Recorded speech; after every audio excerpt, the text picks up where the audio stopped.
Howdy, guys, and welcome to Cliff Notes, and welcome to night number 99 of the overnight feed recaps for Big Brother season 25. This is it. Tonight's the finale night. We're going to have Matt and Jag competing head to head to see who punches their ticket to plead their case in front of the jury, and who gets to decide who to take with them to sit next to them in that final two chairs. So we're going to find out tonight who wins this thing. It's going to be a great evening. I'm really looking forward to it. All right, real quick before we talk about feeds, scenarios that could take place. Obviously, you've got Matt and Jag going against each other. Bowie Jane just has to sit back and watch and hope that whoever wins may decide to take her instead of continuing the bromance. But I am convinced, even more so after watching the feeds yesterday, even last night where there was some campaigning that took place, I am still more convinced than ever that it's going to be a bromance final two, that if Matt wins, almost certainly he's taking Jag. If Jag wins, little bit more uncertainty, but I still think he's going to take Matt with him going to the final. And then we'll just see, is this going to be a bitter jury? Are they going to applaud comp wins? Is it going to be about the social game? We're going to find out. It's going to be fantastic. All right, let's talk about what did happen yesterday. A little bit of a chill day, a chill evening. There lots of talk about, oh, this is our last day ever, and it's going to be so weird leaving out of the house. Everyone getting used to the idea that they finally have reached the end of it. But we did have some conversations that are worth talking about as well. So let's cover those.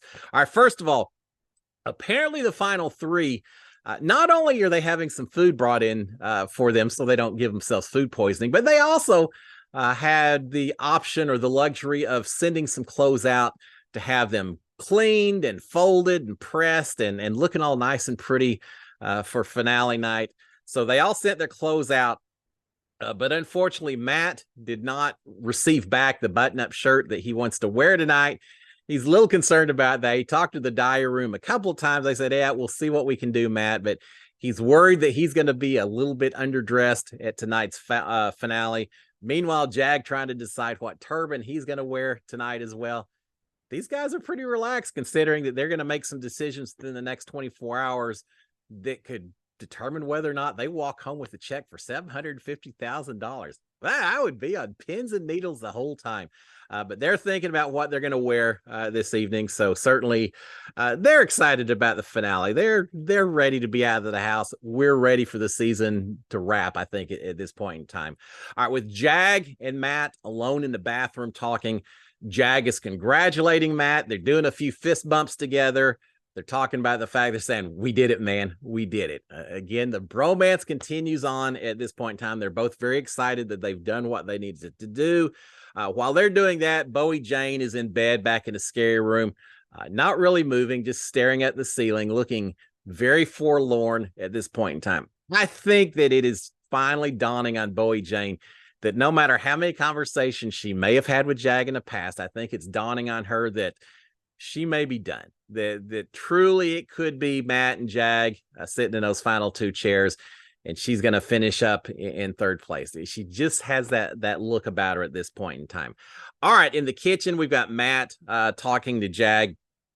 He's actually asking how Bowie Jane is doing with tonight coming up and all that. And Jag responding, saying, well, you know, she continually encourages me to study. She's talking about what kind of competitions, what kind of competition it might be tonight. So she's doing that to try to encourage me. He said, but she's really not saying anything other than that, such as campaigning. He says, she's just talking about that I need to study and all of that. But he says, look, Matt, it doesn't matter. Even if Bowie Jane does say something to me, it's not going to matter. It's not going to change what's going to happen this evening. Matt is talking about the fact that Bowie Jane hasn't even really talked to him about who he would take if he won the thing, that she's just not had any communication with him at all. And he does mention something a little interesting. He says, you know, she didn't even say anything to me about it. It just makes me wonder, did she have something with somebody else? And they just kind of leave that hanging. All I could think was, is this Matt maybe hinting, suggesting to Jag that maybe Matt's aware that Jag and Bowie maybe had a little something, and maybe that's why Bowie Jane isn't talking to Matt about this. It's all me reading between the lines of that. But yeah, obviously both of them are recognizing, telling each other that Bowie Jane really hadn't been pushing either one of them for what kind of decisions they're going to make.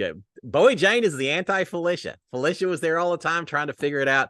Bowie Jane just kind of sitting back and letting what happens for now, at least. All right, we do have Jag and Matt talking a little bit about Felicia, mentioning the fact that I think Matt's saying, did Felicia know that she was going? And Jag says, yeah, at the end, she knew she was heading out the door at that point in time. But they do also compare notes a little bit and realize that Felicia had told both of them that if they kept her, that she would take them to the final two. So she kind of double dealt a little bit at the end. And so they're talking about that some.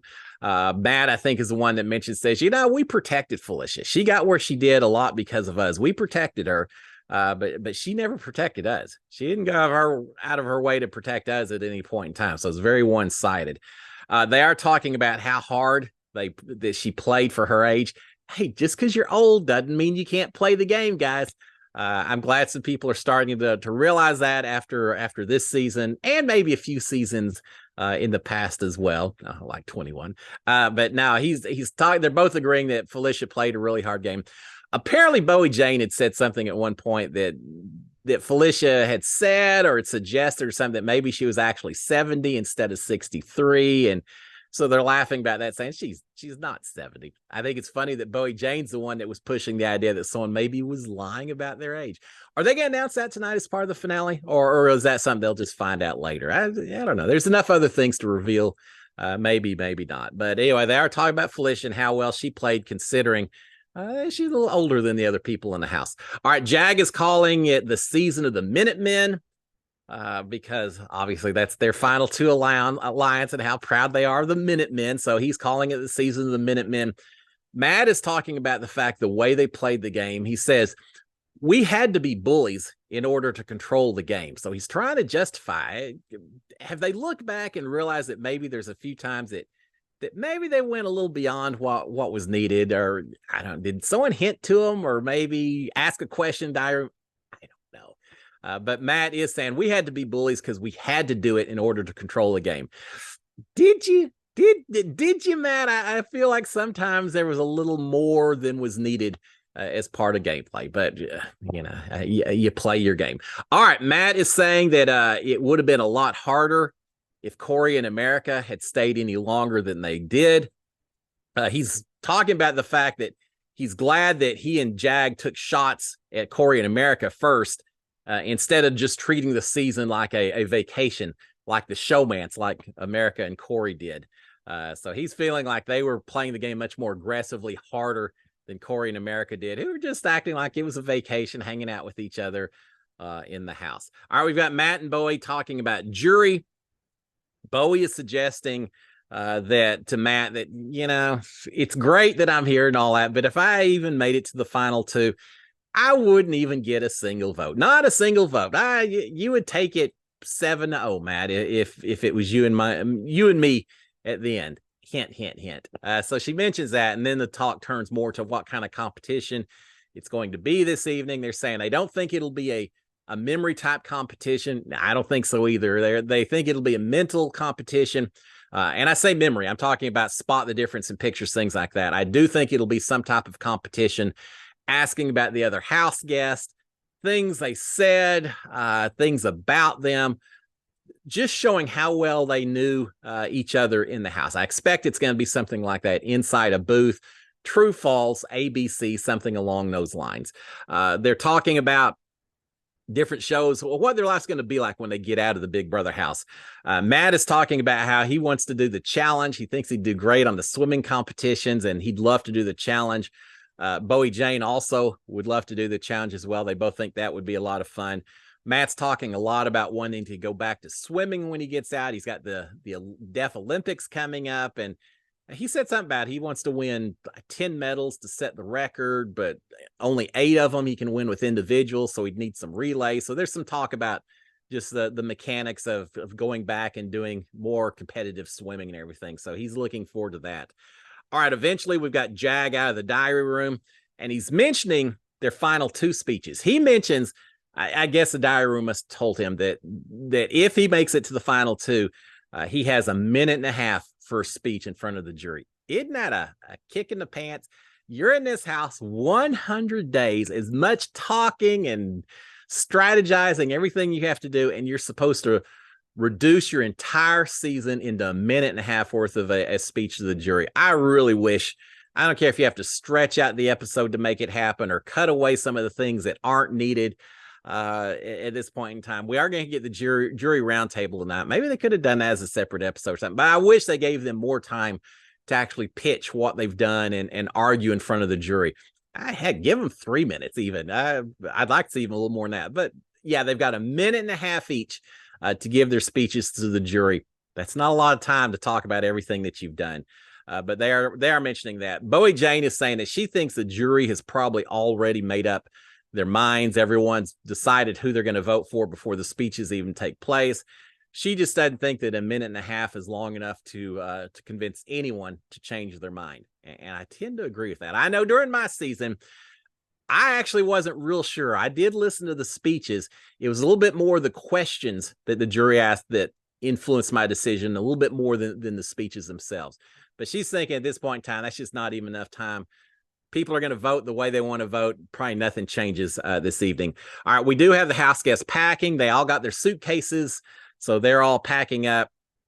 Matt is saving a coat hanger for Riley that has her name on it.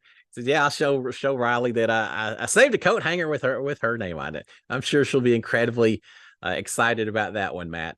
But yeah, they're trying to pack everything up. They're laughing about how many shoes they have because of the comps. And real quick, this is the way it works. When you do a competition, a lot of them, they provide not just the outfit that you wear, but also shoes that you can wear. Once you're through with the competition, you can either take the shoes off and leave them outside, in which case they get recycled. You may see them at the next competition. But if you take them inside and put them with your clothing, then you just see new shoes show up every time. And so apparently, I think Jag especially maybe has gotten new shoes every time. So he's got like one row of nothing but black competition shoes. So they're laughing about how many shoes they have as a result of all these competitions. There is talk about, again, what they're going to do when they get outside the house, talking about following each other on social media. And I think Jag is saying, oh, I'm sure my family's already following y'all and all that. So they're talking about that a little bit. They're talking about who will be at finale that they're excited to see. Jag's excited to see his family. Matt's excited to see his family and Riley. It's one and the same now, right?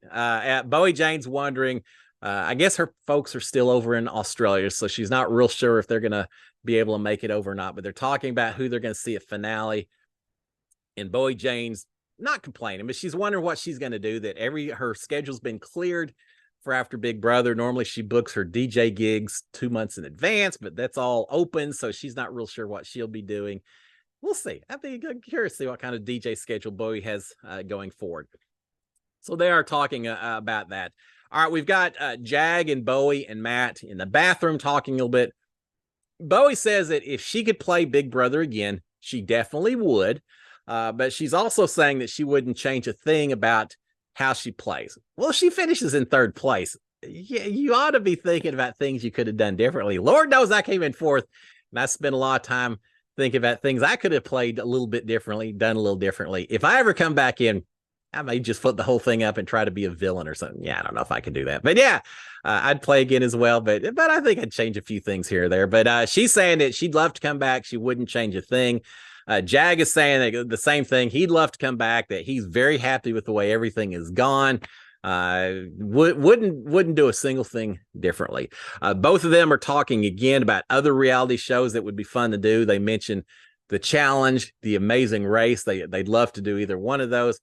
We'll see what their future holds for them as they get out of the house. All right, Jag is talking. They're talking about some past house guests. At one point, they talk about America, and Jag says something to Matt about, oh, did you hate America? Oh, my gosh, did you hate her? And Matt comes back and says, I didn't hate her. I just found her annoying, and she didn't know or wasn't willing to cook or clean. I wonder if Riley cooks or cleans. I don't know. Is that your qualifications, Matt? I don't know. Matt has been somewhat preoccupied with Corey in America here recently. So yeah, he's thinking that mentions that he didn't really that America was a little annoying to him, and we'll just leave it at that. All right, it's only taken until night 99. Remember, I said before that that Bowie Jane really wasn't campaigning to Matt or Jag, that she's just willing to sit back, let things happen. Well, it only took until night 99 before Bowie finally figured out that as part of Big Brother, sometimes you have to pitch and campaign and convince other people to do things. And she's decided to do it now with just a few hours left in the evening or the day. She's decided that she is going to maybe do a little hardcore campaigning to try to protect her position, to improve her position potentially in the house. She tells Jag that she wants to give him one pitch, just one time. She wants to pitch him just so she doesn't have any regrets going forward. After she does that, then it's fine. She says it's not that she doesn't trust his decision. She just feels like feels obligated that she needs to at least pitch him once. Seems like a decent idea to me. So she starts off a campaign. She tells Jag that if he takes Matt to final two, he's essentially handing Matt $750,000. That Matt is going to win this game if it's the two of them against each other. And she's saying, you would regret that so much. I know you've said money isn't all and all that, but if you handed Matt the money, you would regret that forever. She's saying this isn't like Final Four, that here, if he takes Matt instead of Bowie Jane, he's handing Matt the money. He's wasting the opportunity to set himself up for life. She's saying at Final Four, you're worried because Matt hadn't had a fair chance to compete head to head and all that.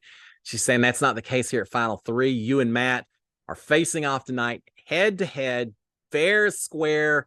She says after that, you shouldn't feel bad if you don't take Matt. He had a chance to compete with you, even Stevens and all of that. It's different than Final Four.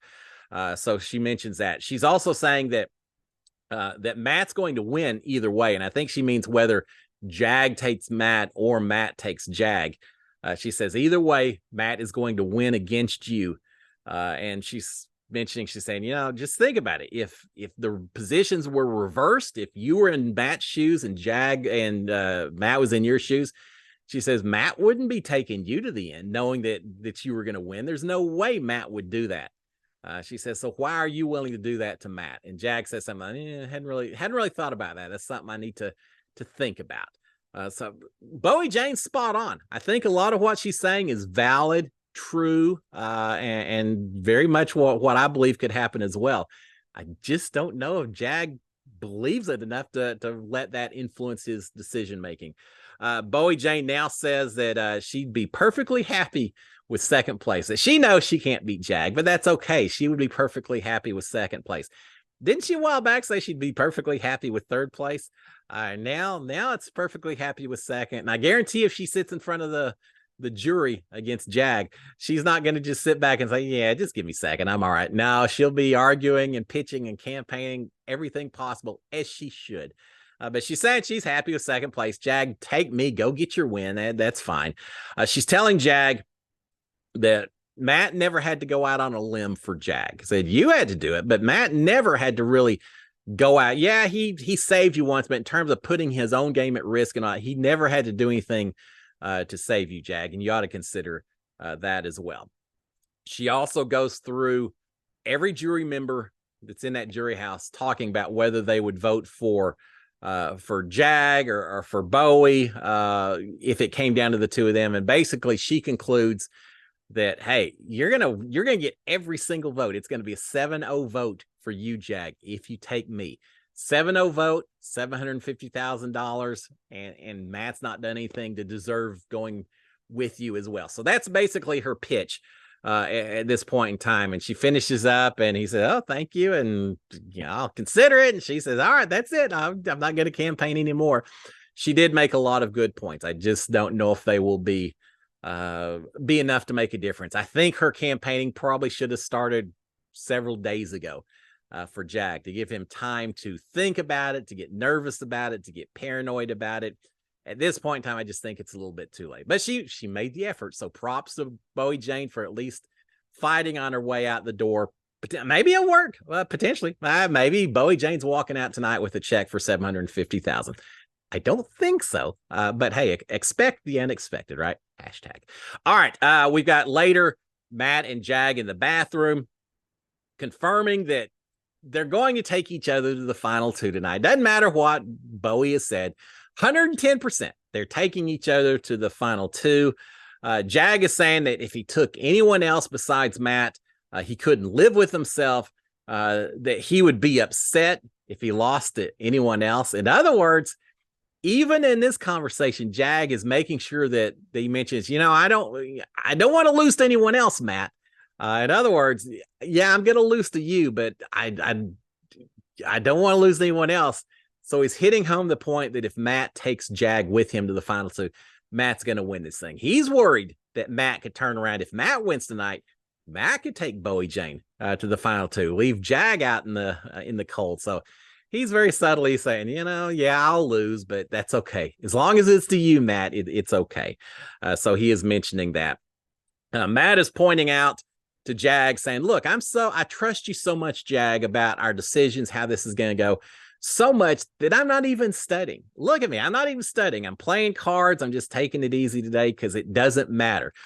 Well, even if 110% chance that they take each other, who wins still makes a huge difference. I think if Matt wins tonight, he wins this thing going away. If Jag wins, I think there's a little bit more uncertainty in terms of how this jury votes, because it's all about who drugged who into that final two seats. So yeah, even Matt's saying he's not studying. He should be. He ought to be studying. We'll see if he pays the price for it a little bit later.